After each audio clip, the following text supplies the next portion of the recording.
It's now time for healing. We want to have faith again. We want to be proud again. We just want the truth again. It's time for the people to run the government and not the other way around. Your next president of the people. It's time to honor and strengthen our families and our neighborhoods and our diverse cultures and customs. By the people. Our leaders have fought for every piece of progressive legislation from RFD and REA to Social Security and civil rights. In times of need, the Democrats were there. For the people. We need a Democratic president and a Congress to work in harmony for a change, with mutual respect for a change, in the open for a change. And next year, we're going to have that new leadership. You can depend on it. Your next president will be Jimmy Carter, because Jimmy Carter cares about people. Hi, Jimmy Carter, sir. Carter? Yes, sir. I just came to meet you and ask you to help me. I'm breaking work. Jimmy Carter knows there are too many people who want to work but can't find jobs. He's committed to solve the greatest problem facing the nation today, putting America back to work. There's been a heck of a work shortage, and the poor people have taken a real beating. Like, I got a friend of mine that's been unemployed since Christmas Eve, 75. I'm hoping that Jimmy Carter will try and put a lot of people back to work, not just here, but everywhere. Like so many of us, Jimmy Carter knows that health care in this country is too costly and doesn't reach the people who need help most. And he knows that under our tax system, the rich get richer, while workers get the short end of the stick. He knows that we must close those tax loopholes designed to help the rich and hurt the poor. He also knows that the Nixon-Ford administration has completely failed to curb the inflation eating at our pocketbooks. One thing I'll give Nixon and Ford, they were not prejudiced. They screwed the blacks, the whites, the young, and the old. They got them all, you know. Your next president will fight inflation with more jobs. He has to. We need a change. It's time for a change. We'll help put hard-earned dollars back in your pocket with decent and fair tax laws. And I think the last 8 years just should be wiped off the slate. And will assure every American adequate health care by working with the Congress to pass real health insurance legislation. Now we think we have at hand an opportunity to really come into our own on behalf of all of those who toil in this country. And we will help your next president, Jimmy Carter, get this job done. I'm very happy with Carter. I think he's going to make a very, very intelligent candidate. I think he's going to be a wide-awake candidate, and I think he's going to be a type of candidate that will attract the American people. I think his approach is going to be new. I don't think he's going to follow the old standard policies in campaigning. If we don't do it this year, we're not going to do it. And our members in the plants and shops agree. Right or wrong, they're for a change. There's too many of us in the labor movement that say that, yeah, I'm for the guy, and all they do is what we're doing now. A roundhouse, discussion. Instead of getting out there and paving, hitting the pavement. But the need for action isn't unanimous. So far, I've vetoed 48 bills sent to me by this Congress, and 39 of my vetoes have been sustained. He wasn't kidding. His veto scoreboard is over 50, and he's not through yet. Yes, the Nixon-Ford White House feels comfortable with 7, 8, 9% unemployment because the economic masterminds like Arthur Burns and William Simon tell us it's good for us. For years they've been saying it'll bring about a slow but sure recovery by curbing inflation. But what should come first in America's priorities? Profits or people? We'll never have an end to the inflationary spiral as long as we've got 8.5 or 9 million people out of work who are looking for jobs, plus another 2 or 3 million people who were formerly looking for jobs who've now given up hope, plus another 1.5 million people who are young and vigorous and able to work full-time who are chronically on welfare. We've got to establish unemployment as a top commitment of this country. Oh, Carter Mondale. Oh, Lord. I think that's going to be the best thing that's happened to labor in the last 8 years. But his overall purpose is our overall purpose, to put America back to work. This Congress has passed bill after bill to reduce unemployment, to create more jobs. And what has been the response? This Humphrey Hawkins bill, for which the Congress has budgeted startup money, is a classic example of the way the misguided majority in recent Congresses reacts. And what has the Nixon-Ford White House done about the cost of living? Sure, inflation may have come down from the double-digit figures, but it still cancels out the hard-earned gains workers fight for at the bargaining table. Right now, the average worker buys about 5% less with the money he takes home than 4 years ago. And this inflation goes right to the stomach. Bread, potatoes, eggs, up. Coffee, bacon, chuck roast, all up. We all pay the bill for the Nixon-Ford economic mess, but we don't intend to let it go on. The last 8 years, in plain words, flaw. I think it's about time for a change. It's a disappointment to have so many bills vetoed by a Republican. I'm just not happy with the whole mess. If we can get this, in a national labor movement to support Carter, I don't see any chance of him losing it. Got to get out and vote. It's the only way we're going to do it. That's the only way. We're going to win in November. Governor Carter's going to put America back to work again, and that's the name of the game. It's a horrible, conglomerate, confused, overlapping, wasteful, unmanageable mess. The American people are competent. Why can we not have a competent government? But not everyone wants progress. Let me say there are plenty of more vetoes where those came from. He sticks to his guns, and we're the ones who get hurt. And what about our nation's health care? Last year, Americans spent $120 billion on hospital and medical bills, and still, millions of our people lack decent medical attention.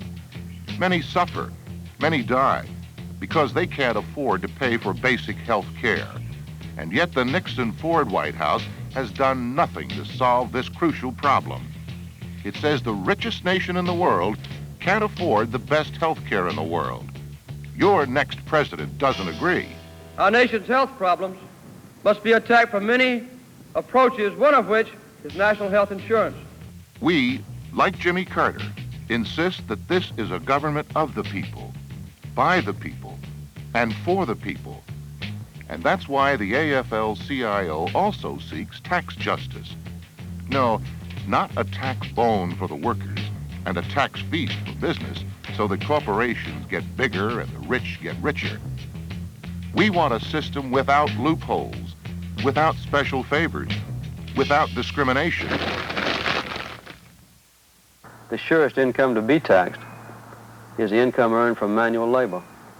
There are not any hidden tax loopholes for people who draw a paycheck every week or every 2 weeks, but there are a lot of tax loopholes for people who are rich and who have those lobbyists working in Washington full-time to retain their special privilege. The average family in this country that makes less than $10,000 a year actually pays a higher proportion of their income in taxes than the average family in this country that makes more than $1 million a year. That's disgraceful. To help bring about tax equity, we're doing everything in our power to get this Congress to pass fair and equitable tax laws. But even if they do, what do we face? I vetoed 48 bills sent to me by this Congress. There are plenty of more vetoes where those came from. I am vetoing the temporary tax cut extension bill sent to me by the Congress today. There are plenty of more vetoes where those came from. Jobs, inflation, health care, taxes. These are some of the most urgent problems we face, but there are so many others. More and better housing, the right education for our kids, mass transportation, a sensible energy policy, and more, much, much more. That's why we will work in every city and every county, because we believe in Jimmy Carter. We will give him all-out support of the AFL-CIO. We'll give him all the support that we can legitimately and legally give through our COPE organization, through our central bodies, through our state federations, through our national unions, through our COPE area committees, the entire bit. Too many have had to suffer at the hands of a political and economic elite who have shaped decisions and never had to account for mistakes nor to suffer from injustice. They never stand in line looking for a job. Now, any system of economics is bankrupt if it sees either value or virtue in unemployment. I believe that anyone who's able to work ought to work. We believe this man can put America back to work. We believe this man can bring trust and confidence back to our government. We believe this team is dedicated to decency and fairness in a country where all people are not only created equal, but are treated equally. That's why your national AFL-CIO, your international union, your state bodies, your local councils, and workers all over America are committed to doing everything in their power to make Jimmy Carter your next president. Let's just vote to change the next president of the United States. Jimmy Carter, he'll be the next president of the United States. No doubt. It's time for a nationwide, comprehensive health program for all our people. We simply cannot check inflation by keeping people out of work. It's time for a complete overhaul of our income tax system. We will go forward united in a calm determination, ready to embark on great national deeds. And once again, as brothers and sisters, our hearts will swell with pride to call ourselves Americans. Thank you very much.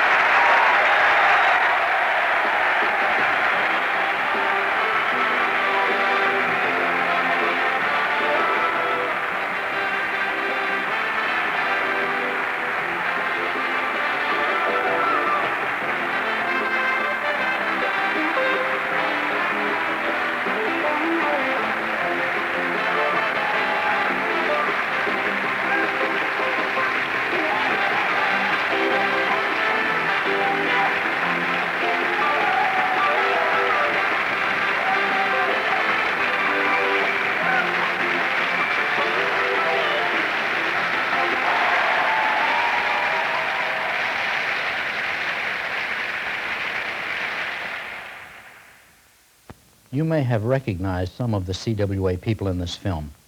In a way, they symbolize the growth of our union as a major political force in this country. And by a major political force, I don't just mean that we have muscle at the polls, as important as that is. I think in 1976, CWA has helped shape the policies of the Democratic platform and the views of our splendid candidate, Jimmy Carter. We knew Jimmy Carter long before most of the country had even heard of him. In 1975, he came virtually alone to our CWA convention in San Diego. I still remember how our delegates sat almost spellbound as Jimmy Carter talked about such basic and decent issues as personal integrity and honesty in government. A kind of philosophy that some people kidded about, but one that has always been important to our union and our people. At our convention this year, after the delegates had overwhelmingly endorsed Jimmy Carter, he spoke to us through a telephone connection. He recalled that day in San Diego and talked about how much it had meant to him. He was proud of us, and we were proud of him. Now we need to do everything in our power to elect this great and good man. There are many new and restrictive laws about what we can do as organizations, and this means we must all do much more as individuals. For example, we had hoped Congress would pass a postcard registration bill, but it now appears this will not be done in time to be useful in this election. So we've all got to dedicate ourselves to getting people registered and getting them out to vote for Jimmy Carter. Our goal is to provide this kind of voluntary help in every congressional district in the country. Help us meet this goal. Help CWA and help yourself. Help Jimmy Carter.